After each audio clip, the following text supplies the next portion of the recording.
دنیا کی تاریخ میں بڑے بڑے امیر لوگ آئے. کوئی آج دنیا ایک امیر آدمی کو یاد رکھتی ہے؟ کوئی آپ کو یاد ہے امیر آدمی آج ہے جیسی وہ مرتد اس کے بچے ہی اس کو بھول جاتے ہیں، باقی دنیا تو چھوڑے. دنیا اس انسان کو یاد رکھتی ہے جو انسانوں کے لیے کچھ کر کے جاتا ہے. اس لیے 100 گریٹسٹ مین کی جو ایک کتاب ہے اس میں نمبر 1 ہمارے نبی صلی اللہ علیہ وسلم. اور ہمیں قرآن میں کہا گیا کہ ان کی زندگی سے سیکھو. تو ان کی زندگی کیا تھی؟ اگر آپ نے بڑا انسان بننا ہے تو ان کی زندگی کو بار بار پڑھو، سمجھو وہ کیا ہے، کیا چیز تھی ان میں، کیا کوالٹیز تھی کہ انہوں نے دنیا کی تاریخ ہی بدل کے رکھ دی. اللہ نے ان کو اپنا حبیب کہا، انہوں نے کہا ان کی زندگی سے سیکھو. ہم جب بڑے تھے ہمارے اور رول ماڈلز تھے، میرے کرکٹ کے رول ماڈلز تھے، اور راستے میں رول ماڈلز بنتے آئے، پاپ سٹارز تھے وغیرہ وغیرہ. ابھی بھی لوگ جو بزنس میں ہوتے ہیں وہ بل گیٹس کو رول ماڈل بنا لیتے ہیں، یا اور اسٹیو جابز وغیرہ وغیرہ. لیکن یہ یاد رکھیں کہ یہ کوئی بھی ان کے پیر کی مٹی کے بھی برابر نہیں پہنچ سکتا ہے. اب یہ یاد رکھیں کہ ان کی جو زندگی ہے وہ دنیا، وہ تاریخ کا حصہ ہے، ہسٹری کا حصہ ہے. ہمیں پتا ہے وہ کب پیدا ہوئے، کب انہیں ہجرت کی،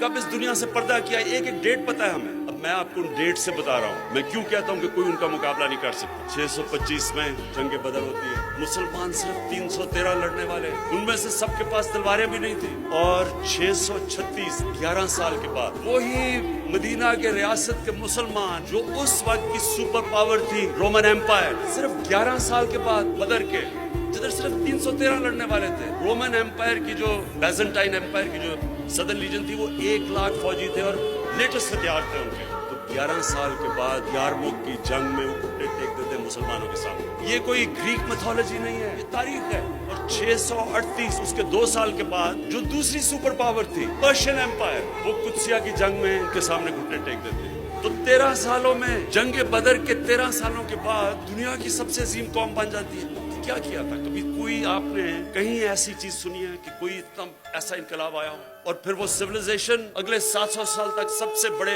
سائنٹسٹ مسلمان تھے، اور وہ دنیا کی سب سے بڑی تہذیب تھی. مسلمانوں کا کیریکٹر انہوں نے ایسا بنایا. انڈونیشیا اور ملیشیا میں مسلمان تاجروں کو دیکھ کے لوگ مسلمان ہو گئے. ایمانداری تھی ان کی، سچائی تھی. تو میں یہ جو آپ کو کہہ رہا ہوں یہ آپ نے سمجھنا ہے نوجوانوں، بیکاز فیوچر تو آپ کا ہے. تو آپ نے ایک چیز سمجھنی. نمبر 1 سب سے امپورٹنٹ چیز یہ ہے کہ ہمارے نبی صلی اللہ علیہ وسلم نے انسانوں کو بدلا. اور قرآن کی آیت ہے کہ میں کبھی کسی قوم کی حالت نہیں بدلتا جب تک وہ قوم خود اپنی حالت بدلنے کی کوشش نہ کرے. یعنی کہ اگر ہم نے نیا پاکستان بنانا ہے تو حکومت ایک طرف کوشش کرے گی اور قوم دوسری طرف کوشش کرے گی، مل کے نیا پاکستان بنے گا. ہم نے ان کی زندگی سے کیا سیکھا؟ مدینہ کی ریاست پہلے دن مدینہ کی ریاست نہیں بن گئی، پہلے دن سے جدوجہد شروع ہوئی، آہستہ آہستہ چینج لے کے آئے. پہلے دن وہ چینج نہیں تھا. جو تبدیلی ہوتی ہے آہستہ آہستہ آتی ہے. انسان بدلتے ہیں، مائنڈ سیٹ بدلتا ہے. وہ بھی لوگ، مدینہ کے لوگ، وہ بھی انہوں نے اپنا کیریکٹر بدلا. عظیم قوم بنتا ہے کوئی آگے ایک